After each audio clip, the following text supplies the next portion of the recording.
Chief Dwayne Perry of the Ramapough Lenape peoples, we give you the deepest gratitude for your presence here with us.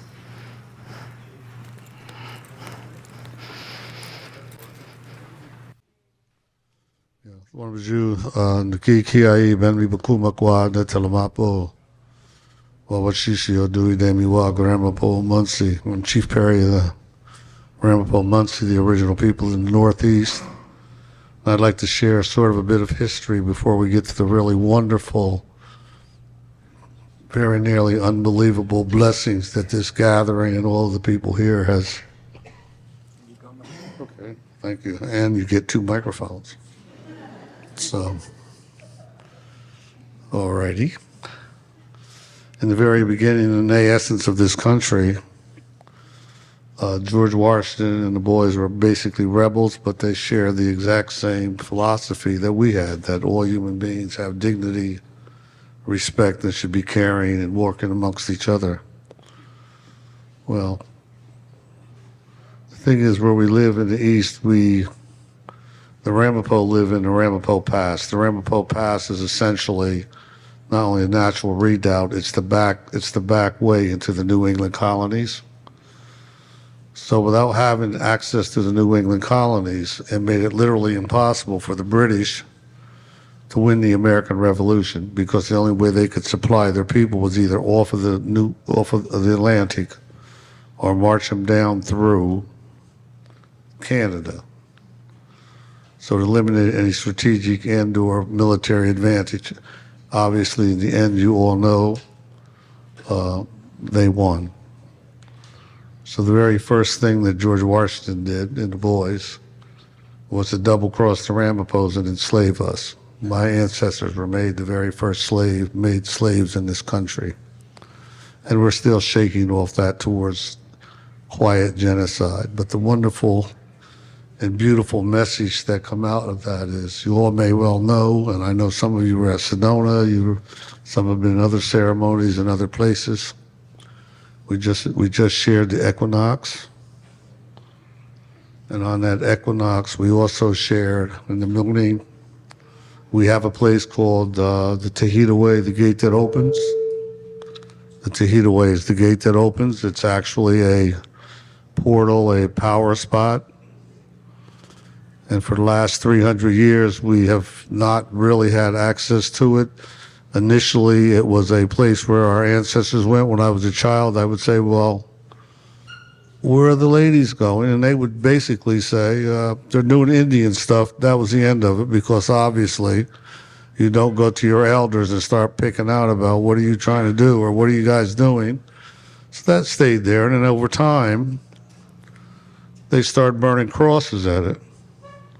And you could see this cross for probably 30, 35 miles. And of course, then nobody went back up there. And then a little more recent history, it became a wonderful place to paint graffiti and break beer bottles. So apparently it became beer bottle heaven before we were able to recoup it. But on the 28th of this month, this last week, the state of New York and the Rockland County returned Tahita Way to the Ramapough people so we can once again, absolutely.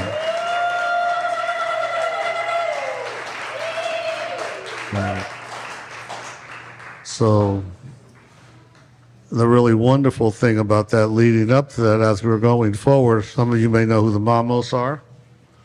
The Mamos live in the mountains in Colombia.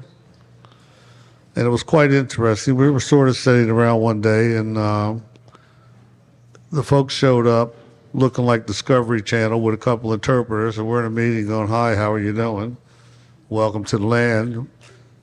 Their elders sent them here to tell us it was time to do what we needed to do to re-energize the gate, the Tahita Way, and to make a way so that the sacred people could return to this earth. So they didn't call it a mountain, they called it a sacred temple.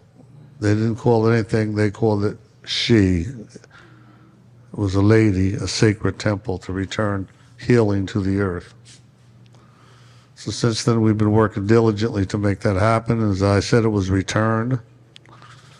And we're now inviting each and every one of you, if you're lucky, if you're in New York area, that we can certainly take you by and share some prayers and lift up. And I also would like to mention that I think what's interesting is that it is connected to a like spot in the Black Hills, and also I believe in San Francisco Peak and a few other places. And thankfully, just recently, thanks to Ben and Joan and et cetera, we found that the Aborigines in Australia have a place, although it has native names. It's also called Split Rock, for those who've come before and for those who are yet to come.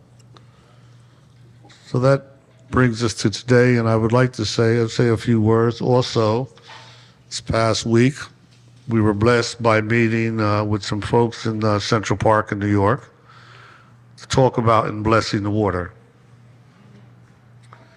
And as some of you may know, 97.5% of the water on the earth is salt water. And it's really it's a finite number. No matter what happens, the amount of water stays the same.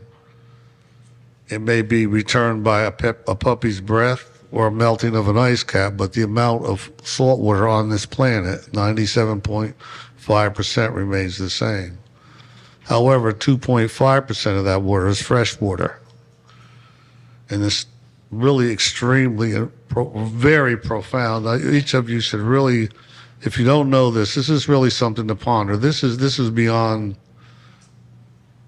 it's just extremely profound. I want to say beyond the sacred, but we know nothing is beyond the sacred. But the 2.5% of fresh water on the earth is not only replenished, it's the only water that grows. And how it grows is the water that ran and gave life to the first woman on the planet runs through each and every woman on the planet today. That's astonishing. And that's the water that not only grows life, it grows the rest of the planet. So to each and every one of you and all of your moms, ladies, and cousins, I give thanks. And I'd like to offer a small prayer to everybody. Wanabiju, Nkomazaki. We ask for your mercy and your pity, your kindness, your generosity. We ask as we go forward, each and every one of us may know your way, that we may know and share in kindness, that we may have the courage to lift up all that we may touch. In a real, real, real good way, we ask that you may remember us in your dreams, that we all may live in your love and in your light. Anishi, Anishi, Anishi, Anishi, Aho.